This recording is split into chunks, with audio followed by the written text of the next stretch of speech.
वज़ीर आला उमर अब्दुल्ला ने आज श्रीनगर के सिविल सेक्रेटेरिएट में कैपेक्स और CDF के हवाले से एक जायजा इजलास की सदारत की। इजलास में नायब वज़ीर आला सुरेंद्र चौधरी और बाकी काबीना वज़रा ने शिरकत की।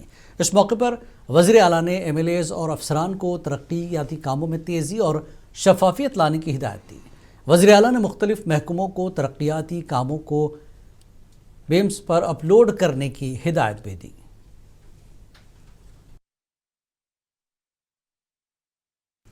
LG मनोज सिन्हा चुनी हुई सरकार के कामों में रोड़े अटकाना बंद नहीं करती तो अदलिया का दरवाज़ा खटखटाएंगे। ये कहना है नायब वज़ीर आला सुरेंद्र चौधरी का। श्रीनगर में मीडिया से बात करते हुए चौधरी ने कहा कि उमर अब्दुल्ला सरकार को अवाम से किए गए वादे पूरे करने में दुश्वारियां पेश आ रही हैं, क्योंकि जो भी फाइल LG को जाती है वो वापस ही नहीं आती। नायब वज़ीर आला ने मरकज़ और सुप्रीम कोर्ट से जम्मू कश्मीर का रियासती दर्जा बहाल करने की गुजारिश की। चौधरी ने LG पर उनकी हिफाजती गाड़ियों में कमी करने का भी इल्ज़ाम लगाया।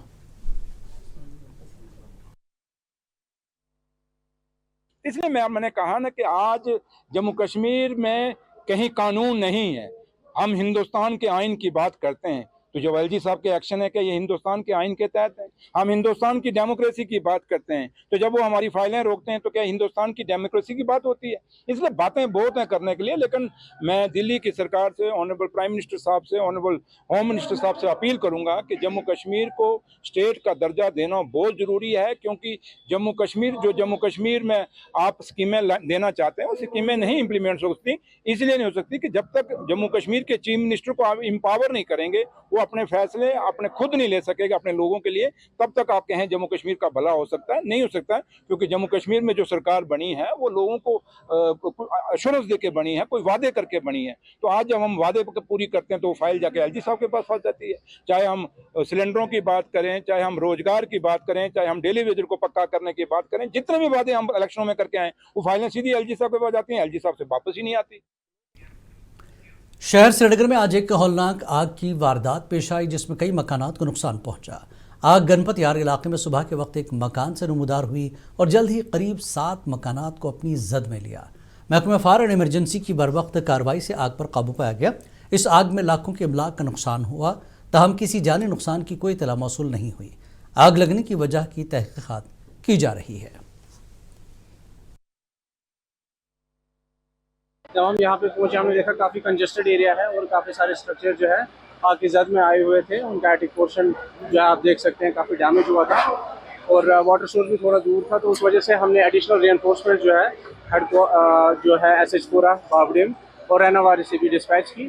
फायर फाइटिंग ऑपरेशन लॉन्च करने के बाद हमारी ये कोशिश थी, क्योंकि काफ़ी कंजेस्टेड एरिया है तो फायर को जितना हम रिस्ट्रिक्ट करें टू द इन्वॉल्व उतना अच्छा है। तो उसमें हमारे फायर फाइटर्स ने काफी अच्छा काम किया और we are successful in confining and restricting the fire to the involved property.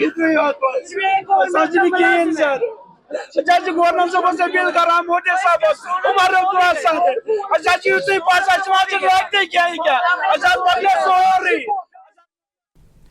Anantnag और किश्तवाड़ के दरमियान राब्ता सड़क पर बर्फ हटाने का काम जोर शोर से जारी है।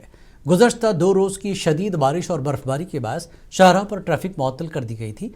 मुनसिफ TV के नुमाइंदे से बात करते हुए NHIDCL के जूनियर इंजीनियर फ़हीम आफ्ताब ने बताया कि बर्फ़ हटाने का काम अभी जारी है और मुकम्मल होने के बाद ही ट्रैफिक बहाल की जाएगी। उन्होंने मुसाफिरों से अपील की कि सफ़र करने से कबल मुतल्लिक़ा हुकाम से रब्ता करें ताकि किसी किस्म की परेशानी से बचा जा सके।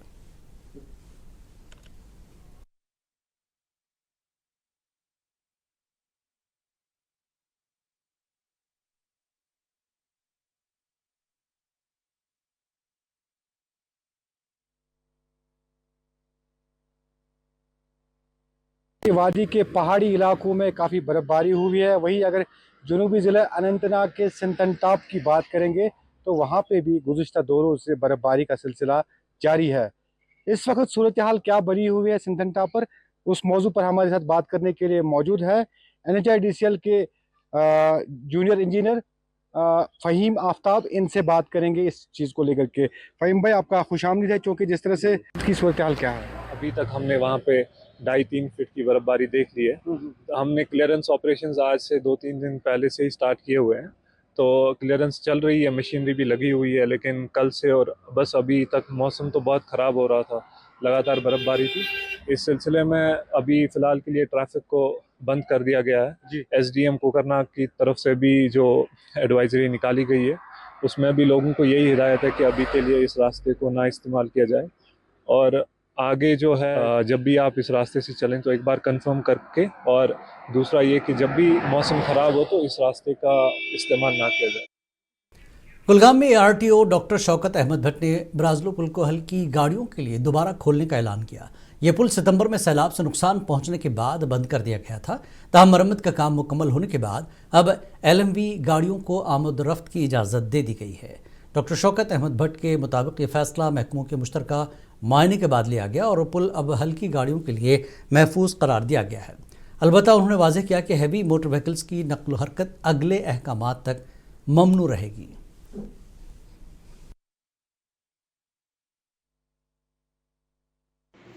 जैसे आपको पता है कि जो रिसेंटली फ्लड्स आए थे उसकी वजह से जो ब्राजलो ब्रिज था वो थोड़ा सा डैमेज हुआ था।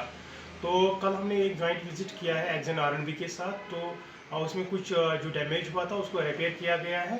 तो इसी सिलसिले में हमने एक एडवाइजरी आज इशू की है, तो जिसमें जो एलएमवीज़ है उनका जो आमद रफ्त ब्राजलो ब्रिज के ऊपर रहेगा वो हमने अलो किया है, लेकिन जो हैवी मोटर व्हीकल्स हैं उनका जो आमद रफ्त ब्राजलो ब्रिज के ऊपर नहीं रहेगा। तो इस सिलसिले में हमने डीवाईएसपी ट्रैफिक को भी हिदायत दी है कि वो जो ट्रैफिक ब्राजलो ब्रिज के ऊपर रहेगा उसको रेगुलेट करें।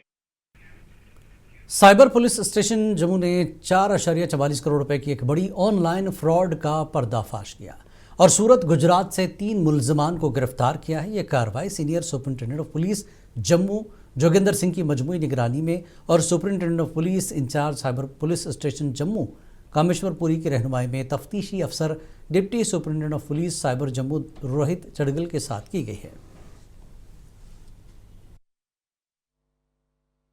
हमारे पुलिस स्टेशन इंचार्ज के पास जो है एक कंप्लेंट आती है,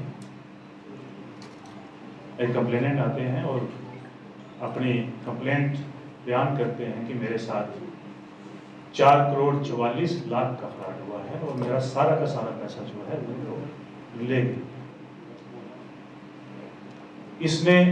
इन्होंने फौरन से एफआईआर रजिस्टर करके इसमें इंक्वायरी इनिशिएट कर दी। इन्वेस्टिगेशन जो है वो अमल में लाई। दौरान इन्वेस्टिगेशन इनको जो चीज़ें पता चलती गई उसके ऊपर फर्दर कार्रवाई करते हुए इन्होंने अपनी टीम जो है गुजरात में भेजी। वहाँ से 3 लोगों को अरेस्ट करके लाया।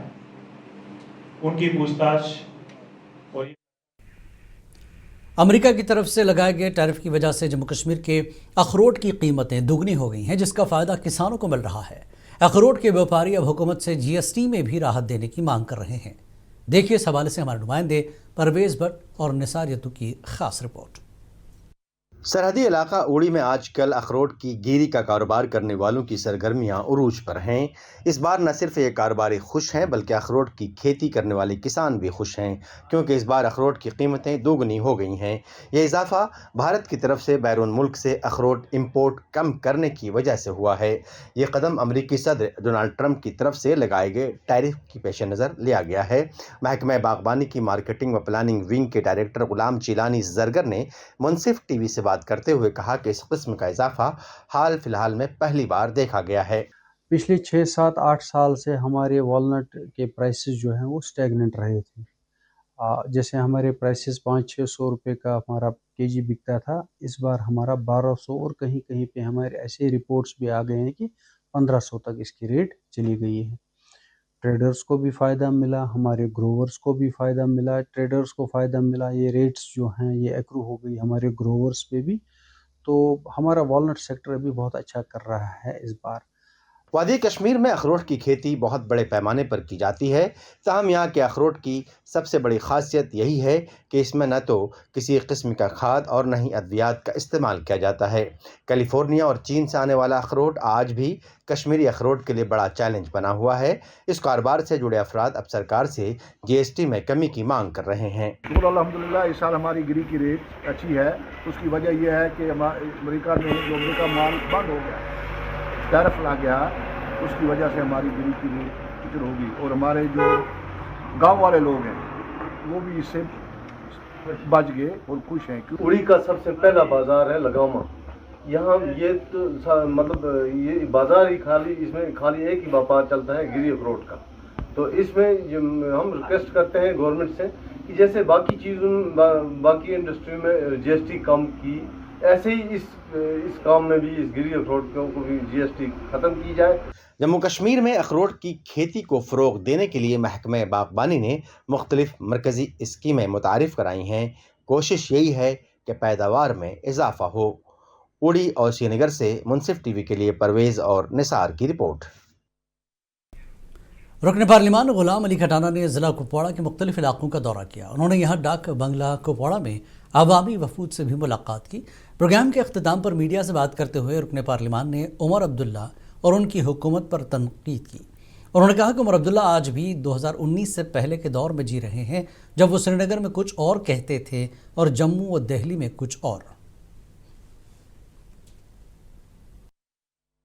साहब जो हैं, मुझे लगता है कि अभी पुराने युग में जी रहे हैं। अभी वो एब्रोगेशन के पहले वाले युग में जी रहे हैं। उमर अब्दुल्ला साहब को मालूम होना चाहिए कि सोशल मीडिया का, पोर्टल का, इलेक्ट्रॉनिक मीडिया का ये ज़माना है। वो कल तक आपकी ये बातें झूठ चलता था कि आप कश्मीर में हर जिले में अलग अलग बातें करेंगे, जम्मू में अलग करेंगे, दिल्ली में। आपको रखे बाखबर, देखिए मुनसिफ टीवी, लाइक कीजिए, शेयर कीजिए और सब्सक्राइब करना ना भूलें। स्क्रीन पर दिया गया बेल बटन जरूर दबाएं।